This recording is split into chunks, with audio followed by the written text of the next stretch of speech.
Hey everybody, how's everybody doing? Wait, did I just say everybody twice? Got him. I just stuttered so bad in the beginning and it hasn't even been a minute. Look, here's the thing. Sometimes I stutter so bad that I have a fucking aneurysm. So, at least you don't get aneurysms when you stutter. Kind of sucks, not gonna lie. Yeah, whatever. Anyways, welcome to the podcast. I'm Miguel and I'm Laine. Back at it again for another episode. Let's go. I thought low-key for a second you were gonna do a damn Daniel thing. Mm-mm. Man, that was really annoying. I'm not gonna lie. When that trend was going around, I thought it was annoying. It was funny at first, but then no. I hated it. I hated it from the start. It made me want to just die. Just made me want to die. That's it. Delete. Yeah. Oh shit. Okay. Man, I miss Can seeing I just Matt say and one Jeff thing on that fucking WWE. what? Oh, sorry. I was just saying I miss seeing Matt and Jeff on WWE, but I know they're doing better things in AEW. So Hell it's okay. yeah.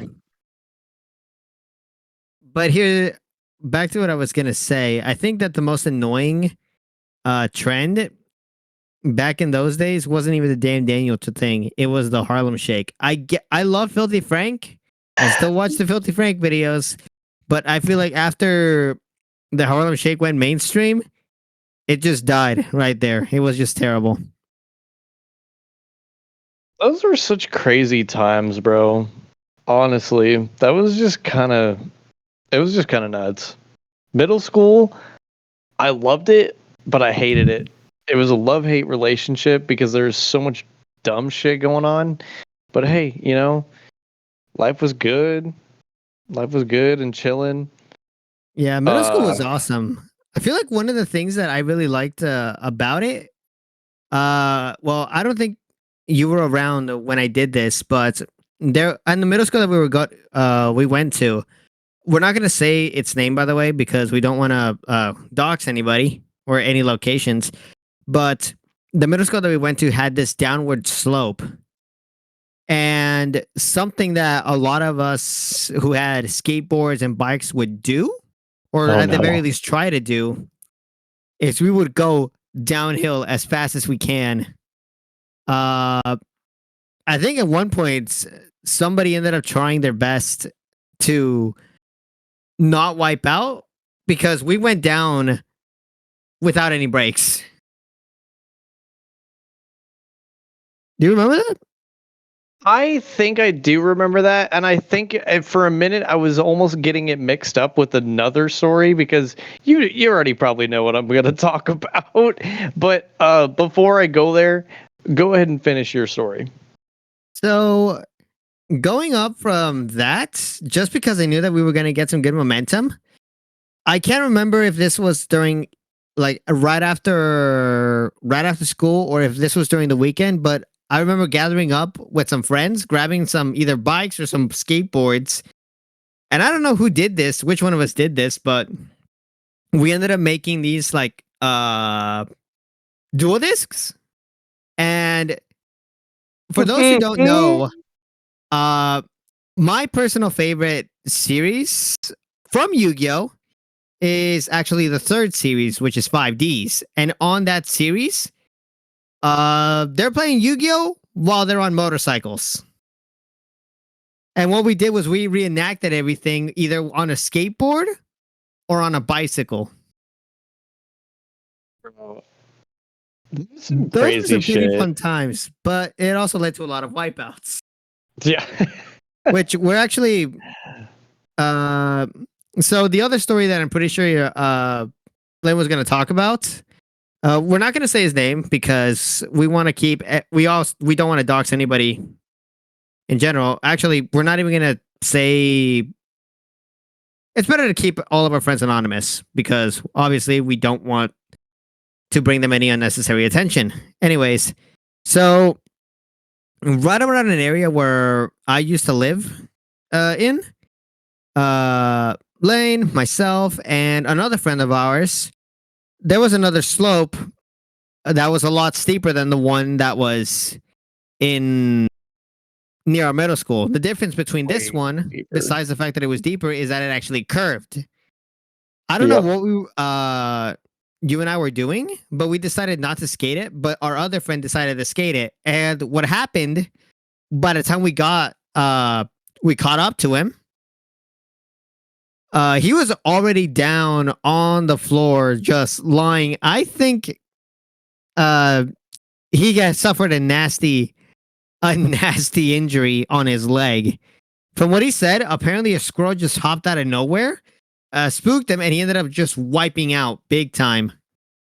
And keep in mind, this was a deeper slope that turned, and because of that, we ended up having to try to carry him. We thankfully some people did pull over and helped him out, and they took him to the hospital where he was able to get necessary treatment.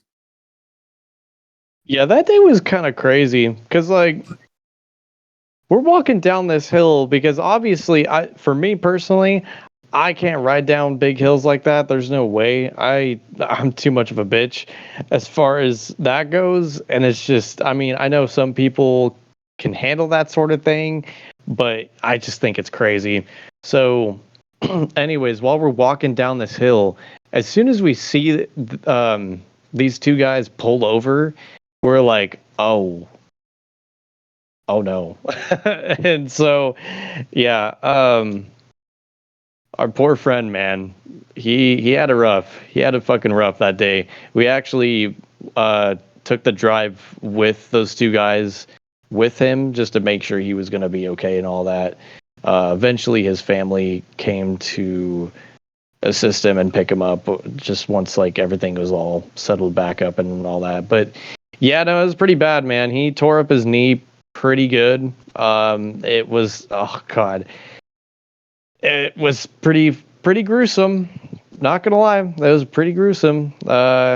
You could definitely see some bone. Like that's how bad that was for sure. So it wasn't a good day for him, unfortunately. But keep in mind too, we were on our way to go to a Yu-Gi-Oh tournament. I'm pretty sure that's exactly what we were doing. I know I probably shouldn't even say the name of the place that we were going. So I'll just refrain from doing that. But we were going to pretty much a card shop for a Yu-Gi-Oh tournament of some sorts happening that night. And it was unfortunate that we had to miss out on it, but it is what it is. Luckily, our friend is doing just fine. He actually recovered pretty well. I think it took him about like a couple weeks to get fully healed back up, and for his poor fucking skin on his kneecap to get back up and going again. Because god dang, dude, I had a hard time looking at that shit. That was so bad. I'm pretty sure actually I still have that picture of his kneecap on my old phone. I still have my old phone to this day. And yep, it just ain't pretty to look at. If anybody's curious to know what that picture looks like and all that, feel free to comment below. I can hit you up, but otherwise, yeah. Not a good day. Not a horrible day though. Yeah, I mean, that day was a crazy one. And here's the thing: if you're gonna skate down a big slope, make sure that we should probably also I should probably let any potential skaters know about this. So he had the correct type of board to go down it, whereas another reason why Laine and I didn't go downhill is because we didn't have the correct board for it ourselves. So if you're gonna go down big hills or big slopes, what you want to use is a longboard, which, well, the name should explain it, is a much longer, kind of like a surfboard, but a little bit shorter. That has heavier wheels that can withstand big drops. Whereas the skateboards that we use were just the basic ones that had small wheels that were not going to last the drop. True that. True that. But yeah, It's I mean, otherwise, it was kind of nice. I think the week after that, or the next like 2 weeks after that, we tried again. We didn't go down that crazy hill or whatever. We actually, man, I can't remember if around that time if I had my Camaro or not, but I mean, either way, we found a way to get to that tournament this time around, and we actually had a pretty good time. Couldn't man, complain one bit. playing at tournaments is so much fun in any tournament whatsoever. If you go there and go to a tournament, go to any locals, you're gonna have a good time. It's also a great way to socialize. You know what? Thinking about it now, I feel like another reason why we didn't do so well is because, well, one of the drawbacks to Yu-Gi-Oh is the fact that it's an expensive game to get into. The best decks are always going to be the most expensive. Thankfully, if you get into it now, which I highly recommend that you do if you're starting out, you can get a really good deck for very cheap. But back in those days, even the worst decks needed very expensive cards. Actually, maybe we should talk about which decks we were piloting during that era. The deck that I was running was one that got hit pretty bad in a ban list, which we're gonna get to in a minute. But I called it a junk toolbox. So it heavily relied on an archetype called the junk archetype. But instead of sticking with traditional cards that were specific for that archetype, I reverse engineered some tactics that a lot of the best decks used and created my own toolbox to counter it. So if you had a specific card, chances are I could get a counter for it every single time. Hence why the nickname was Junk Toolbox. What deck were you running again? Oh, I mean, I think I just went straight back to Blue Eyes because I originally had a Blue Eyes White Dragon deck. That's kind of been my go-to monster growing up as a kid. So I eventually got my own Blue Eyes deck going. It was not a very good deck when we first started getting back into it, but when looking up like YouTube videos and whatnot of like deck profiles and kind of getting an idea of like what other people run, I was like, oh, okay. So we can actually make this deck actually pretty good. So later on down the road, it actually became a pretty solid deck for the most part. Unfortunately, Blue Eyes isn't super competitive anymore, but it's still a good deck to have if you're looking for something that's kind of down the middle. So like not too casual, but not too competitive. Like it gives you a some sort of competitive edge, but it's not going to be overly broken. Basically, it's a good solid deck for the most part. Yeah, the best decks in the meta, they keep changing. Especially since the well, YouTube why did I just say YouTube? Yu-Gi-Oh! Unlike other card games, it operates on something called the ban list. So as the name suggests, it's pretty much cards that you can't run, but it's also a list of cards that you are able to run, but of specific quantities. So there's banned, which means you can't use it at all. Yeah. Limited, which means that you can only use one copy. Semi-limited, which means you can only use 2 copies, and everything else is going to be labeled as unlimited, meaning you can run 3 copies of each.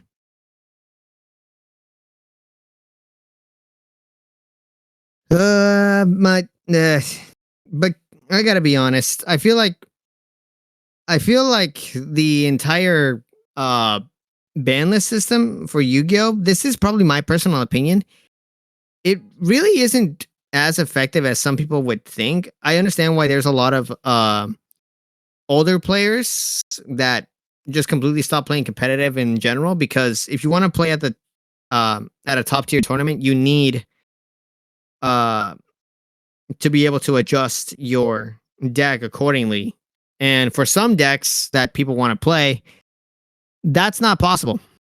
In my case with the Junk Toolbox deck, and in Laine's case with the Blue Eyes deck, those the ban lists, it takes away a lot of cards that our decks really need in order to be able to do something.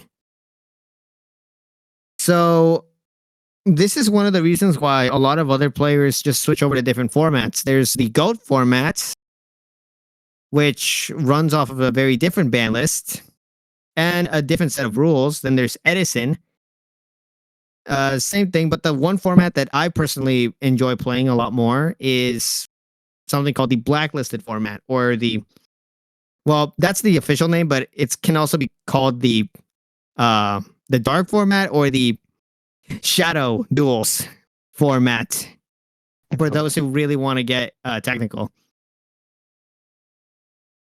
Which I still don't understand why you don't have a blacklisted deck. I think part of it is just getting committed to doing it. Whereas for me, I know I've had my struggles staying committed to playing the game in general. And I think part of the problem too is like I don't necessarily like going to tournaments by myself. I'm definitely more comfortable going with somebody else, because you never know. You get the opportunity to probably face your friend. And we've actually, at almost every tournament that we've gone to, we've at least faced each other one time. Almost every single one. I think there was just one tournament that we went to where we didn't face each other, and it was so fucking disappointing. But at the same time, every time we got a chance, we're like, yes, this is fucking what we want. Thank you. Yeah, it's always fun. That rush kind of kicks in. Oh, I should also explain what exactly the blacklisted format is. So, the blacklisted format is pretty much an anti-ban list format. In this way, there are no ban cards, meaning every card is able to be played, but this is also one of the most technical formats because it has a lot of rules. So, specifically, what it operates on is a blacklist, which is pretty much similar. It's the same thing as the ban list. Every single card there applies, but the rules are very different. So, if you see a card that is currently banned on the ban list, in the blacklist, you're only able to run one copy. If it's limited, if there's a card that you want to run that is currently limited on the ban list, on the blacklist, you can run 2 copies. And if you see something that is semi-limited, it is unlimited in the blacklist, and then everything else pretty much plays the same. But here's the thing. One of the biggest catches for that is the fact that in traditional Yu-Gi-Oh, the first player doesn't draw, but the second player does. In the blacklisted format, there's a set hand limit of 5 cards. So that means that even if you go first or second, you cannot draw a card until you have less than 5, and you can never have more than 5 cards in your hand. So let's say you were to try to draw or get something. I'm going to use Max C for an example, which is a card that can let you draw a lot of cards. It's banned in traditional Yu-Gi-Oh, but in the blacklist, even though you can use it, nobody plays it because it's pretty much a dead card. You can't get any more cards. So drawing is a little bit complicated. Another thing that's very complicated is how the extra deck works. In the extra deck, you can't attack with a extra deck monster right away. You have to wait a turn. But you can still use its effects. This So is why. Oh, sorry. Go ahead. so pretty much everything that you're going to be doing, uh, you got to make sure that you can get it done using a very specific set of rules, and you have to make sure that your deck itself can function under those rules. True. And what were you going to say? Yeah, I was just gonna say that format was always pretty interesting comparing to just like the old traditional way of doing it.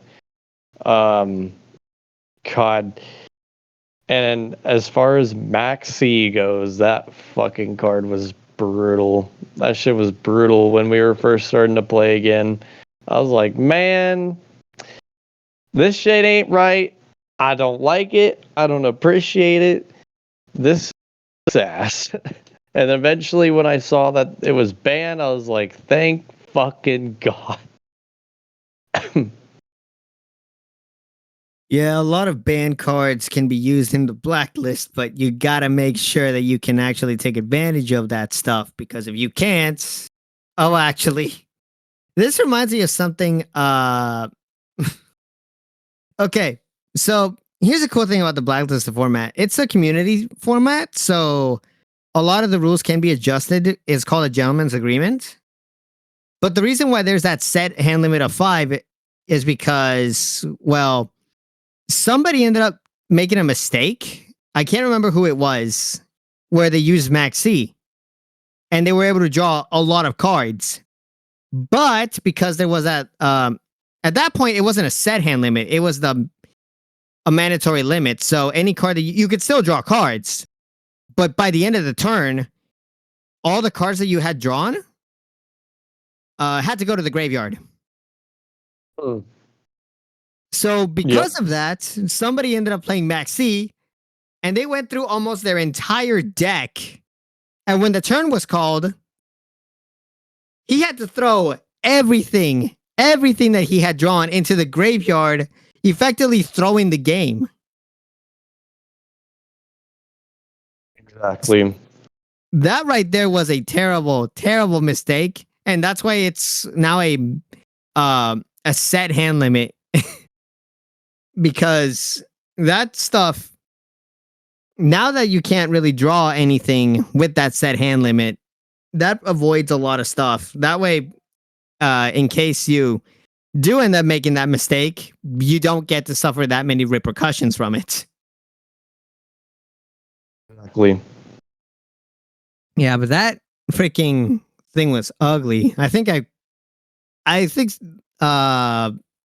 I was playing Blacklisted, somebody ended up making a quote. Screw the rules, I have money. That's from the abridged Yu-Gi-Oh series. Yeah. Fucking Kaiba. I think my favorite quote from the Oh, go ahead.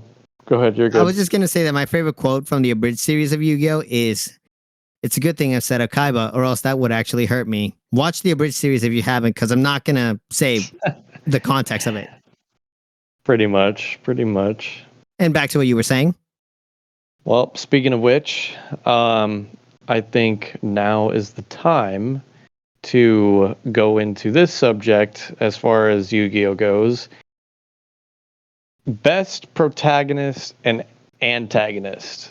And it doesn't matter which series. You could pick either one. But I'm going to go ahead and go first. Okay.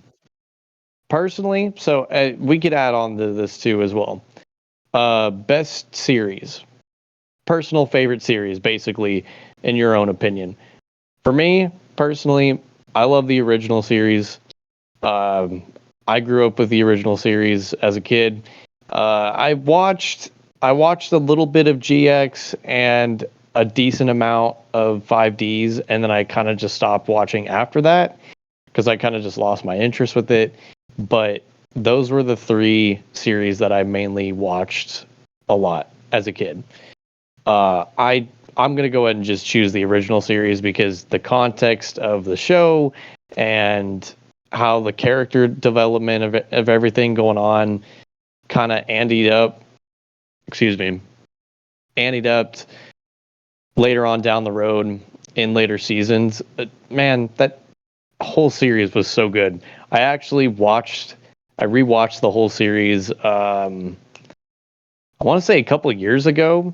I had Hulu and I saw that the whole thing was on there, whole every single episode, and I was like, all right, you know what? I'm gonna commit. So it was actually really, really good. I went as far as kind of watching some of the movies that were in mix of the timeline and all that. A couple of the movies was like the original Yu-Gi-Oh movie. That one was one of my personal favorites too. And Dark Side of Dimensions was another one that came out more recently. And my God, they did so well with graphics and all that shit. The story was good. Everything was really, really good. Miguel actually showed that to me kind of around the time that it came out. I'm pretty sure. It was right around the time that it started to be a streamable. Yeah. Yeah. Because when I went to go see the Dark Side of Dimensions, I actually saw it in theaters. I didn't see it via streaming service. Man, I wish I got to see it in theaters. That would actually have been pretty cool. But yeah, and then the other one, oh, God, remind me of the name of the one where they had all three of the main protagonists from 5D's GX and the original series. Bonds Beyond Time. That's right. Thank you.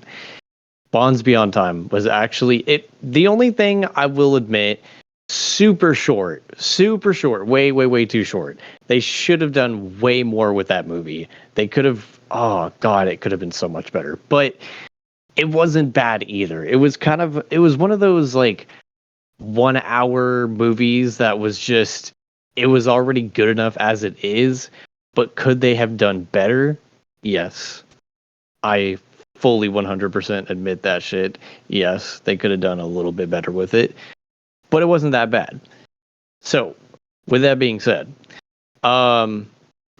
personally, like I said, the original series, I think that's my personal favorite. As far as protagonist and antagonist goes, protagonist, okay.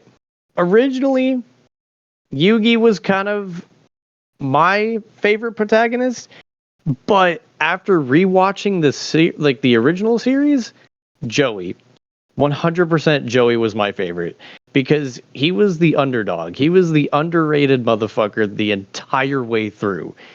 This man never caught a break, but you know what? He showed up when he needed to show up. The episode where he faced off against Merrick, oh, personally, and we'll go ahead and mix this up too. Favorite duel of all time to watch? I think that's definitely one of my top 3. That might be my favorite, but I'm not sure. I got to think about that for a bit before giving it a full answer. But yeah, Joey versus Merrick was just so fucking good because this man literally had him beat. But basically what happened during that whole duel is that it turned into a shadow duel, which means basically when you're taking damage points during your duel, you're actually losing your lifespan. So you're just slowly but surely dying, basically. So because his body just couldn't take the pain anymore, he passed out and went into a coma. But otherwise, he had Merrick beat, even though he's the big brutal fucking antagonist that no one is able to beat and that sort of thing. So yeah, 100%. Favorite protagonist, probably Joey. Underrated as fuck. Favorite antagonist, this is hard because he's not exactly an antagonist. I've had this conversation with Miguel already before. He's kind of the anti-hero during the whole original series. Seto Kaiba. He's great. He's wonderful. his snarky bullshit attitude always makes me laugh because he's such a dickhead. But at the same time, when he needs to do the right thing, he does the right thing. So it was fun to watch him actually help out Yugi when he needed it, but at the same time he always kept that snarky bullshit attitude of like, no, I'm better than you and I will prove it one day. But yeah, that's pretty much it. That's all I got. Well, here's the thing. I might as well go up next. So he already a lot of this stuff I already mentioned in our previous Yu-Gi-Oh episode, so I'm just gonna summarize it. My personal favorite Yu-Gi-Oh series is Yu-Gi-Oh 5Ds. The main reason for that, as already mentioned, I related a lot more to the protagonist of the series, Yusei Fudo, than I did to Jaden Yuki from GX or Yugi Moto from the original series. And plus, motorcycles are just awesome. The fact that Yusei himself decided to start self-teaching him, self-teaching, learning by himself the fundamentals of engineering kind of gave me a bit of inspiration as to why I'm pretty good with computers, why I started learning how everything works from an engineering perspective, a technological perspective. And the dude was pretty much my hero growing up. I'm not going to lie. Favorite duel? That's a bit of a tricky one, but I'm going to have to say that my favorite duel wasn't exactly, how should I put this? So, my favorite duel isn't exactly from the same series as I would consider that. I cannot find the right words to say. I'm just gonna try to just rush it. So my favorite duel is not in Yu-Gi-Oh 5Ds. It's actually in Yu-Gi-Oh GX, and it's the graduation duel between Jaden and Zane Truesdale. That right there for me is one of my favorite duels, only because to give some context about it, Jaden went through a lot during that season, and then during the graduation duel, he was able to find himself again. Given it was, well, a really, it was a pretty long duel. It was 2 episodes, but it definitely kept me on the edge of my seat when I first saw it. Rewatching it, it does have a few flaws, but the excitement that I felt watching that one, really good. As for the best Yu-Gi-Oh protagonist and antagonist, again, it's not 5Ds, even though I love Yusei. I'm looking at this via a more, what's the word? Logical perspective. But in my opinion, I feel like the best protagonist was Yusaku from Yu-Gi-Oh! Vrains. So here's the thing. As a person, the dude, I gotta admit, he really isn't the best.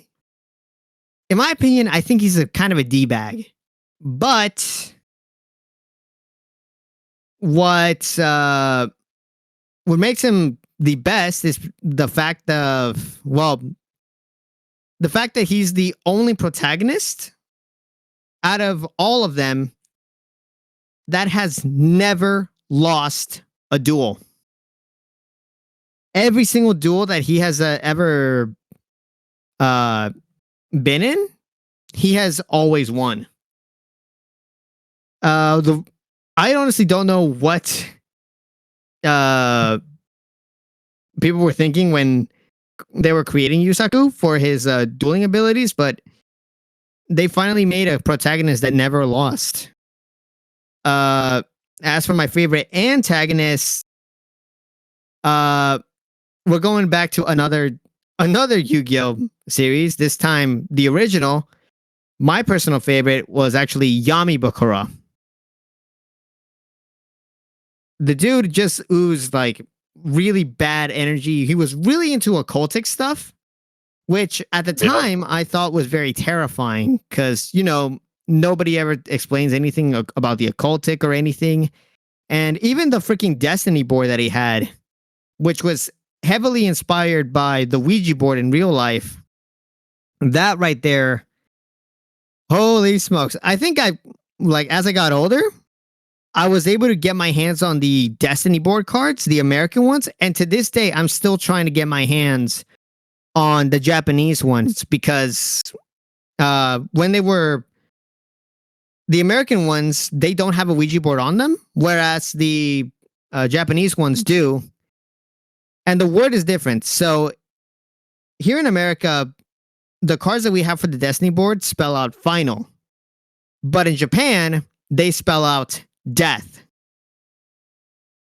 Mm. I here's the thing. I was able to find some, but the shipping from Japan over to the US is very expensive. True that. Oh boy. What else? What else is there for the whole Yu-Gi-Oh stuff? Well, so going back to best antagonist, I realized if I'm trying to be more specific, technically it would be Yami Merrick that faced off against Joey in that shadow duel. But I was just having a fucking second thought on this. Just trying to think of other antagonists that were a part of the original series. But personally, there are so many good ones. There were honestly so many good ones. I think it's still gonna be Kaiba just because I grew up liking Kaiba originally, and there's nothing that can really change my mind as far as that goes. But at the same time though, Pegasus, obvious good fucking antagonist, man. That dude just never stops. He never stops with this bullshit either. Um, he has an interesting backstory too behind everything of like the reason why he did what he did, and to see him kind of get humbled after what happened to him after losing to Yugi was really really interesting. I actually even found out too that originally I think either I can't remember if it was in the Japanese version of Yu-Gi-Oh or if it was in the comics, but originally he actually was supposed to die. He was supposed to die as soon as after that duel was done and he lost. He was 100% supposed to die. And it was supposed to really create more of like what was supposed to happen next in season 2 pretty much. So I found that pretty interesting. I was like, okay, because I know originally in the American version of Yu-Gi-Oh, he did not die, but he either like went into a mad coma or he just was absolutely hurt from what happened to him after the duel, and that was it. It was just a big injury, and that was pretty much it. There's no more to it. But yeah, so I found that pretty interesting. Uh, man, what is this? Oh, uh, Darts also. Darts is another antagonist I can think of at the top of my head. I I liked him, but I don't know what it was. I don't know what it was with Darts. Like I liked him, but at the same time, he was on this mix of do I take him seriously or do I take him as an antagonist that is just gonna right his wrongs later on? And that's kind of what happened in the end of whichever season. I think it was like season 4 or 5. But either way, he wasn't too bad either. Why do I feel like you've freaking uh spent more time analyzing the antagonist than you have the other protagonists. Well, so I could go with that too. I mean, it's like I said, I've rewatched this show for a good amount of time. So as far as the protagonist goes, I mean, you it's already hard. said. Well, yeah, I was gonna, and it's gonna say, I was gonna say it's hard to go off of because there's not. I feel like for some reason there's more antagonists during the whole original series than protagonists because it's just the one friend group pretty much, and that's it. And like, there's really no more to it. It's just Yugi, Joey, and the rest of the gang, and that's it. And of course his Yugi's grandfather. But I mean, yeah, there's no one else really. Yugi is an iconic character, obviously, but at the same time, though, this is kind of just why I choose Joey because everyone kind of just treated him as a joke during the first couple of seasons, and then past season two, I think actually kind of around the ending of season two is when people were starting to take him a little bit more seriously. Well, yeah, because he stopped relying on luck. True. Well, I think we're just gonna have to wrap things up around here, just because there's not a lot of extra stuff. We did not. Well, we had a big list planned out, but we literally skimmed through it in uh, half the time that we were expecting. So this is gonna be the first shorter episode of the Just Vibes podcast. Thank you guys so much for listening. We really hope you guys enjoyed it. If you did, well, leave a like on us on YouTube, subscribe to our YouTube. Also, follow us on Spotify. Follow us on our individual channels and socials. It's Miguel Perez for me on everything. Also, a big shout out, real quick, a big shout out to the face reveal video that we did decide to post up about, I think it's been a week now. Even though we didn't really have to. Yeah, honestly, it was kind of one of those videos that we decided to make just out of whim because we were hanging out that day. But crazy amount of views. I could not believe. Like I'm still kind of dumbfounded about the whole thing because I was just like, what? How? And the crazy This is thing kind is of that it's crazy. still going. I know, yeah. I've just been noticing that shit. I'm like, how the fuck? I mean, look, again, we are trying to make really good content that's interesting for you guys and to keep you a bay and not have to like just take off and go check out some other stuff. So we, of course, obviously 100% we appreciate and love your guys' support all the way through no matter what. But at the same time, yeah, that video, imagine a 20-second video and we have all this attention. It's crazy. But anyways, sorry, don't mean to get caught up in the whole fucking situation. All I just wanted to say was thank you guys again for the attention and the support and all that good stuff. Hopefully, we can keep continuing to give you good feedback and good content.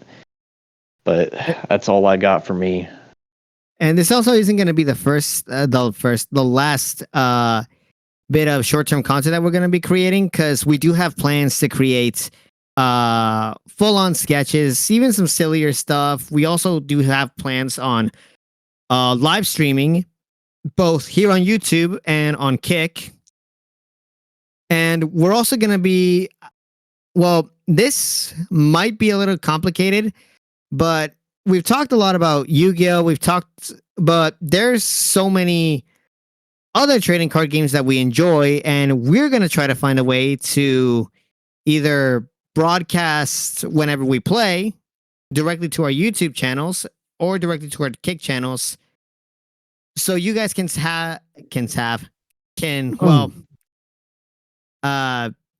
hang out with us and be a part of our little get-togethers. We do want to encourage all of you guys to subscribe,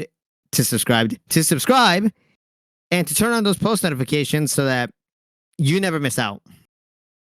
Boom. Anyways, thank you guys so much for listening, and we will see you next time.